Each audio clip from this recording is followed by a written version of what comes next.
میری اور اس کی شادی لو میرج تھی، مگر اس کے گھر والوں کو مجھ پر اتنا یقین نہیں تھا کہ میں ان کی بیٹی کو خوش رکھ پاؤں گا یا ہمیشہ یوں ہی چاہتا رہوں گا۔ اس لیے انہوں نے نکاح کے وقت مجھ سے بیٹی کے نام پر گھر، زیور اور کچھ زمین لگوا لی تھی، تاکہ کل کل کو میں ان کی بیٹی کو چھوڑ بھی دوں تو ان کی بیٹی کے پاس سر چھپانے کو جگہ ہو اور کما کر کھانے کے لیے کچھ نہ کچھ زمین تو ہو، کیونکہ تب میرے ذہن میں ان کی بیٹی کو چھوڑنے کا خواب خیال بھی نہیں تھا۔ تو اس لیے میں نے ہر وہ چیز خوشی خوشی اس کے نام لگا دی۔ میری سوچ یہی تھی کہ جو کچھ اس کا تھا وہ میرا بھی تھا، مگر کہتے ہیں نا کہ آنے والے وقت کا کسی کو پتہ نہیں ہوتا۔ بالکل ایسے ہی میرے ساتھ بھی کچھ ایسا ہی واقعہ پیش آ گیا۔ اچانک سے میری محبت نفرت میں بدل گئی۔ میری سب تدبیریں مجھ پر ہی الٹ پڑنے لگی۔ میں نے جو ہر چیز بیوی کے نام لگوا رکھی تھی اس وقت کو پچھتانے لگا۔ اب اگر میں بیوی کو طلاق دیتا تو میرے ہاتھ سے ہر چیز نکل جاتی جو میں نے اپنی بیوی کے نام لگا رکھی تھی۔ اس لیے مجھے اسے جان چھڑانے کا ایک ہی طریقہ نظر آیا، وہ بھی اس صورت میں کہ میری بیوی کسی نہ کسی طرح سے مر جائے۔ اب میں اپنی بیوی قتل کر کے جیل بھی نہیں جانا چاہتا تھا، اور میری یہ بھی خواہش تھی کہ میں کسی نہ کسی طرح اپنی بیوی سے جان چھڑوا لوں۔ اس کے لیے مجھے کوئی اور حل نظر نہ آیا تو میں نے اس کو تنگ کرنا شروع کر دیا۔ اس کو مختلف ذرائع سے اتنی اذیت دی کہ وہ تنگ آ کر موت کو گلے لگا لے، لیکن پھر بھی میں اپنی خواہش میں کامیاب نہ ہو سکا۔ میری بیوی کا نام جویریہ شہباز تھا۔ وہ انتہا کی خوبصورت اور خوبصورت لڑکی تھی۔ میں اس سے محبت کا دعوے دار تھا، لیکن اس نے کبھی میری طرف شادی سے پہلے نظر اٹھا کر نہیں دیکھا تھا۔ میرا گھرانہ چونکہ معاشی طور پر مضبوط تھا، جب میں نے اپنے گھر والوں کے سامنے اپنی محبت کا اظہار کیا تو انہوں نے مجھے سپورٹ کیا اور میرے لیے رشتہ مانگنے میری محبوبہ کے گھر چلے گئے۔ جب انہوں نے میری محبوبہ سے میرے متعلق پوچھا تو میری محبوبہ نے کسی قسم کے جذبات کا اظہار نہ کیا اور اپنی رضا کو والدین کی رضا کے سپرد کر دیا۔ اپنے مالی حالات کو دیکھتے ہوئے اور اپنے حسب نسب کے حساب سے مجھے یقین تھا کہ یہ رشتہ مجھے مل جائے گا، لیکن میری حیرت کی انتہا نہ رہی جب مجھے دینے سے انکار کر دیا گیا۔ میں نے والدین کے سامنے رونا دھونا شروع کر دیا تو میرے والدین میری ضد کے آگے ہار گئے اور انہوں نے میری محبوبہ کے گھر والوں کو ان کے قریبی رشتہ داروں کے ذریعے پریشرائز کرنا شروع کر دیا، یہاں تک کہ انہوں نے رشتے کے لیے ہاں کروا لی، اور یوں میری محبوبہ رخصت ہو کر میرے گھر آ گئی۔ اپنی طرف سے اس کے والدین نے خوب تسلی کی کہ ان کی بیٹی کو آنے والے وقت میں کسی قسم کی کوئی پریشانی نہ ہو، اور تب اپنی محبوبہ کی محبت میں جو چیز بھی اس کے والدین کہتے گئے میں کرتا گیا۔ اس وقت مجھے اندازہ نہیں تھا کہ آنے والے وقت میں میرا یہ عمل میرے لیے کتنا بڑا پچھتاوا بن جائے گا۔ ہوا کچھ یوں ہے کہ چند ماہ پہلے میں اور میری بیوی موٹر سائیکل پر کہیں جا رہے تھے۔ راستے میں ہمارا ایکسیڈنٹ ہوا، اور ایکسیڈنٹ ہونے کی وجہ سے میری بیوی کا ایک بازو ضائع ہو گیا۔ جب وہ ایک بازو سے محروم ہو گئی تو نہ صرف اس کا حسن کم پڑ گیا بلکہ وہ گھریلو کام کاج کے قابل بھی نہ رہی۔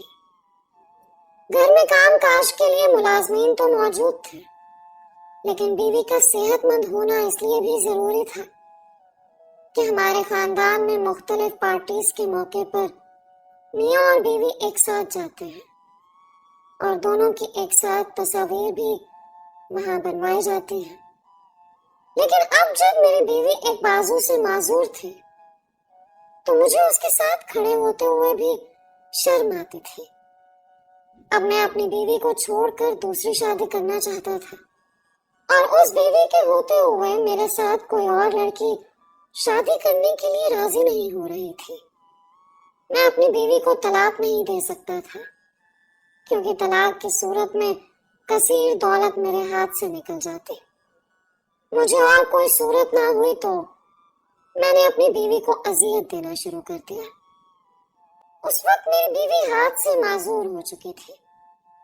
उसे भी पता था कि अगर मैं यहाँ से निकाली गई, धुतकारी गई तो मेरे पास कोई और ठिकाना नहीं होगा। उसकी भी ख्वाहिश थी कि किसी न किसी तरह उसका घर बना रहे, इसलिए वो मेरी अजियत सहती रही और घर छोड़कर ना गई। मैं भी बीवी को तलाक नहीं दे सकता था, इसलिए अजियत देता रहा ताकि तंग आकर वो खुद ही अपनी जिंदगी का खात्मा कर ले। लेकिन मेरे लाख अजियत देने के बावजूद भी मेरी बीवी ने खुदकुशी ना की तो मजबूरन मुझे उसकी जान लेना पड़ी। मैंने अपनी तरफ से बेगम की जान लेने का जो महफूज तरीन रास्ता चुना वो कुछ यूं था कि मैंने अपनी बीवी को कुछ नशावर अद्वियात पिलाई। जब वो होश हवास से बेगाना हो गई तो उसके जिस्म को मजबूती के साथ बिस्तर पर बांध दिया और लोहे की एक जंजीर को उसके जिस्म और बाजू के साथ लपेटकर इलेक्ट्रिक तार से जोड़ दिया और उसे बिजली सप्लाई से मुंसलिक करके करंट चालू कर दिया। यूं इलेक्ट्रिक करंट लगाकर उसकी जान ले ली। उसकी जान लेने के बाद उसके जिस्म को रस्सियों से आजाद कर दिया, जंजीर को खोल दिया, उसकी लाश को उठाकर इलेक्ट्रिक बोर्ड के करीब रखा और उसके पास इस्त्री की नंगी तार रख दी ताकि ऊपर से आने वाले हर शख्स को यही लगे कि ये कुछ न कुछ बिजली का काम कर रही थी और इसे करंट लग गया है। उसके बाद खुद घर से बाहर निकल गया और जब मेरी वालिदा ने उसकी लाश को देखा तो उन्होंने रोना पीटना शुरू कर दिया। मेरी वालिदा की आवाज सुनकर सारा मोहल्ला इकट्ठा हो गया। लोगों ने डॉक्टर को बुलाया। डॉक्टर ने उसकी मौत की तस्दीक कर दी। डॉक्टर से पहले मैं खुद उसकी मौत की तस्दीक कर चुका था। उसके बाद मुझे भी इत्ला दी गई और मेरी बेगम के घर वालों को भी इत्ला कर दी गई। मेरी बेगम के घर वाले मुझ पर मशकूक हो गए और उन्होंने पुलिस को बुलाकर मुझ पर शक का इजहार कर दिया। जब लाश का पोस्टमार्टम करवाया गया तो उसमें से नशा आवर अद्वियात पिलाए जाने का इंकशाफ हो गया। पुलिस ने मुझे गिरफ्तार करके जब मुझ पर 3rd डिग्री का टॉर्चर किया तो मैंने अपना जुर्म मान लिया और आज मैं जेल में कैद हूँ। जेल के अंदर मुझे सबसे गलीज तरीन बैरक में रखा गया है। यहाँ हर वक्त एक अजीब सी घुटन रहती है। मैंने अपनी बीवी से जान छुड़ाने के लिए उसकी जान ली थी, लेकिन आज मेरी ख्वाहिश है कि काश एक बार, सिर्फ एक बार मेरी बीवी जिंदा होकर आए और मेरी खैरियत पूछे, मगर अब ऐसा मुमकिन नहीं है। शुरू में मेरे घर वालों ने कोशिश की कि मेरी जमानत हो जाए। उन्होंने मेरे केस की पैरवी भी की, लेकिन आखिरकार उन्होंने भी छोड़ दिया। इस वक्त मैं अपने रब के रहम के सहारे पर अपनी सजा पूरी कर रहा हूँ। लेकिन जब किसी को अपना जुर्म बताता हूँ और साथ ये बताता हूँ कि मैं रब्बे करीम के सहारे पर हूँ, तो लोग मुझे बताते हैं कि तुमने रब की मखलूक पर रहम नहीं किया, तो रब तुम पर कैसे करेगा रहम। लोगों की ये बात सुनकर मैं रो पड़ता हूँ और हैरत की बात यह है कि मेरे आंसुओं पर भी किसी को कोई रहम नहीं आता।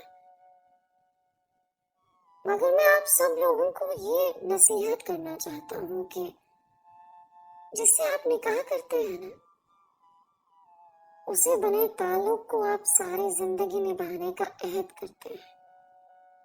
और जिंदगी के किसी भी मोड़ पर कोई भी हादसा पेश आ सकता है।